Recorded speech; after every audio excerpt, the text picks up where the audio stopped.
আমি নিয়ে এসেছি খুব চটজলদি পদ্ধতিতে একটি চাউমিনের রেসিপি। চলুন তাহলে দেখে নিই। প্রথমে একটা মিডিয়াম সাইজের পেঁয়াজ আর আলু ছোট করে কেটে নেব।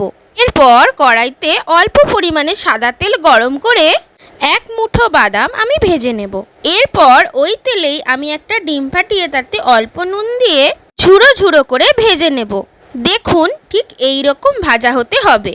অন্যদিকে একটা বাটিতে জল গরম করে তাতে সাদা তেল আর নুন দিয়ে দেব। এবার জল আরেকবার ফুটে গেলে দিয়ে দেব পরিমাণ মতো চাউমিন। এবার ওই ডিম ভাজার কড়াইতেই দিয়ে দেব কুচিয়ে রাখা আলু, নুন, হলুদ আর কুচিয়ে রাখা পেঁয়াজ। সবকিছু এবার হালকা ভাজা ভাজা হয়ে গেলে দিয়ে দেব সেদ্ধ করে রাখা চাউমিন আর আগে থেকে ভেজে রাখা ডিমের ভুর্জি আর বাদাম। এইবার আলু, বাদাম, ডিম, চাউমিন সব একসাথে একটি খুন্তি আর কাঁটা চামচের সাহায্যে খুব ভালো করে নাড়াচাড়া করে নেব আর মিক্স করে নেব। ব্যাস, এইভাবেই কিন্তু তৈরি হয়ে গেল চটজলদি চাউমিন। এইবার চাউমিনটা আমি একটা সার্ভিং ডিশে সার্ভ করে নেব।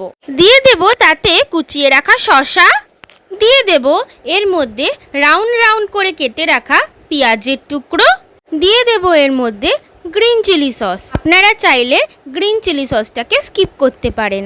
এরপর দিয়ে দেব আমাদের সবার ফেভারিট টমেটো কেচাপ। এভাবে ডেকোরেশন করে সার্ভ করলে সবাই কিন্তু ধন্য ধন্য করবে। আর এই চাউমিনটা কিন্তু সকালের ব্রেকফাস্টে, বাচ্চাদের স্কুলের টিফিনে বা যে কোনো টিফিনে, টিফিন মানেই কিন্তু আমরা জানি চাউমিন।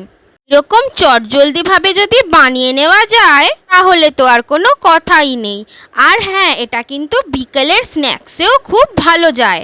আমার এই ভিডিওটা ভালো লাগলে আমার চ্যানেলকে কিন্তু অবশ্যই সাবস্ক্রাইব করে দেবেন। দেখা হচ্ছে আরেকটি নতুন ভিডিও নিয়ে। টাটা।